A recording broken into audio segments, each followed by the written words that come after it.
शांति बापूजी। बापूजी आपका स्वागत है। आज मेरा जो क्वेश्चन है कि हर जन्म में चेहरा क्यों बदल जाता है? अगर व्यक्ति सेम है, आत्मा सेम है, तो चेहरा भी हर जन्म में सेम होना चाहिए। तो ये चेहरे बदल जाने का, रूप रंग आकार, हाइट, बॉडी वेट सब बदलने का कारण क्या है? देखो, आत्मा जो मनुष्य को शरीर धारण करती है ना, तो मनुष्य का रूप रंग आकार मतलब शरीर पूरा क्यों हर जन्म में अलग होता है। तो हर जन्म में जो कर्म होता है, कर्म जब संचित कर्म तुम्हारे कारण शरीर में रिकॉर्ड होता है, तो संचित कर्म अगर अच्छे हैं तो अगले जन्म में तुम्हें रूप रंग आकार अच्छा मिलेगा। शरीर में, मनुष्य शरीर में रूप रंग आकार अच्छा मिलेगा। और अगर तुम्हारे ये इसी जन्म में समझो कि कोई इंसान 60 साल 70 साल ऐसा गलत काम करता है, तो उसका कारण शरीर में डेफिसिट होता है, नेगेटिविटी आती है, थोड़ा ब्लैक ब्लैक ओरा बनता है। ब्लैक ओरा बनता है तो सूक्ष्म शरीर भी ब्लैक बनता है। तो कर्मों के हिसाब किताब से सूक्ष्म शरीर थोड़ा काला बनता है। तो जब दूसरा जन्म में वो जाएगी तो उसको थोड़ा ब्लैक बनेगा। तो कर्मों के हिसाब से हर जन्म में मनुष्य आत्मा या कोई भी आत्मा या सूक्ष्म जगत की 3 तत्वों की आत्मा, चाहे भूत प्रेत हो या कोई देवता भी वाली आत्मा हो, चाहे कोई भी आत्मा, ये सभी आत्माओं के लिए मैं कह रहा हूँ। आत्माएं जब रीबॉर्न होती हैं या पुनर्जन्म में आती हैं, तो हर बार रूप रंग उसके कर्मों के हिसाब से बदलता रहता है।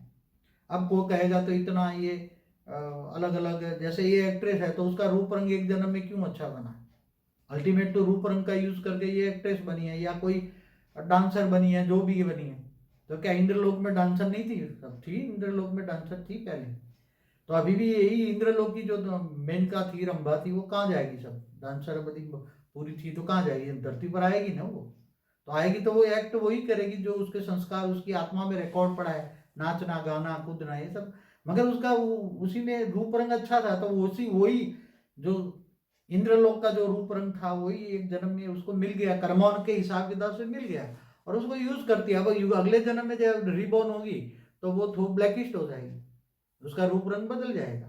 तो कर्मों के हिसाब से एक जन्म में कोई मल्टी मिलियनर बन जाता है, क्यों? एक ही जन्म में, थोड़े समय में, 10-20 सालों में इतना पैसा कमा लेता है। तो कहां से? तो अनेकों जन्मों का संचित अच्छे कर्म उसके एक साथ में फल दे जाता है। उसका भाग्य एक साथ में फल देता है, और भाग्य इतना फल देता है तो बहुत पैसा कमा लेता है। मगर जब वो पैसे को संभाल नहीं सकता, अगर अच्छे काम में लगाए, अच्छे कर्म में लगाए, तो वो दोबारा भी अच्छे कर्म बना सकता है, अच्छा भोग भोगता है। मगर कई बार वो पैसे नहीं टिकते। तो ये कर्म की थियरी है, और कर्म के हिसाब से रूप रंग धन वैभव सब कुछ मिलता है। ये इसलिए हमारी थियरी ऑफ कर्म पे वीडियो देखिए, डिटेल में बहुत बताया मैंने उसमें। चलिए बापूजी, ये तो बात समझ में आ गई कि कर्मों के फल के अनुसार ही भाग्य भी बदलता है, और शरीर का आकार और बॉडी और रूप रंग सब कुछ बदल जाता है। जन्म का जगह भी बदलती रहती है। कभी अफ्रीका माता में, पिता भी कभी बदल जंगल। जाते हैं, हाँ, हाँ। अफ्रीका में निग्रो भी बन सकते हैं। तो वो आत्मा के कर्मों के ऊपर डिपेंड है कि कर्म बंधन किससे जुड़ा था। जहाँ कर्म बंधन जुड़ा है उसी के पास जाना पड़ेगा।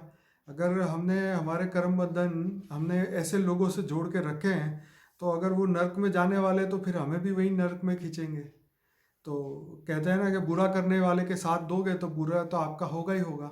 ऑब्वियसली है, राक्षसों के साथ, हम्म। असुरों के साथ तुम जुड़े हो। जो असुर जैसा काम करता है उसको असुर कहेंगे हम। हम्म। जो उल्टा काम करता है, लोगों को दुख देने का काम करता है, लोगों को रुलाता है, तो वो असुर ही है। तो उसको तुम साथ दोगे तो बट नेचुरल तुम्हारा भी दुर्भाग्य बनेगा ही बनेगा। तो हम्म। अगर वो अफ्रीका में जंगल में जाएगा तो तुम्हें भी ले जाएगा दूसरे जन्म में। हम्म।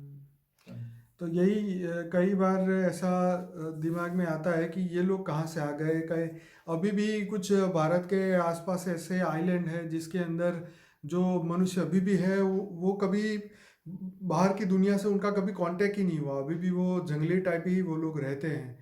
तो कभी मन में आता है कि ये लोग कहाँ से कहाँ पहुँच गए, मतलब दुनिया कहाँ से कहाँ पहुँची। वो तो अभी भी वही अपने सोच और विचार उसी के उनके आगे नहीं बढ़े, वो वहीं के वहीं पर है। हाँ, तो आदिवासी जीवन है ना उसका, उसको पता ही आदिवासी। नहीं है दुनिया में क्या हो रहा है, बाहर की दुनिया में कांटेक्ट ही नहीं है, तो कैसे पता लगेगा। हम्म, तो शायद चलो वो अपनी दुनिया में मस्त है, पर बात यही है कि कर्म का फल जो है हर जन्म में हर आत्मा के साथ रहता है, वही प्रारब्ध बन के जो है हर आत्मा के साथ में जाता है। तो बापूजी आपने बहुत बढ़िया समझाया था थियरी ऑफ कर्म के जो हमारा वीडियो है पार्ट 1 और 2, जरूर से देखिएगा सभी लोग। अंश और में लाइफ आप आफ्टर डेथ भी जी देखें तो लाइफ आफ्टर डेथ में भी मैंने कई एक्सप्लेनेशन दिए, कई वीडियो देखोगे जी तब पूरा जवाब मिलेगा।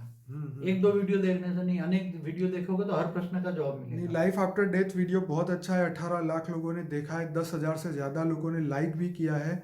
तो ये सभी लोगों को रिक्वेस्ट है कि जब भी आप वीडियो देखिए तो लाइक ज़रूर करिए, ताकि जितना लाइक बढ़ेगा तो यूट्यूब को लगेगा कि ये वीडियो बहुत अच्छा है, तो वो आगे और लोगों को वो दिखाने की कोशिश करेगा, तो इसमें सभी का फ़ायदा होगा।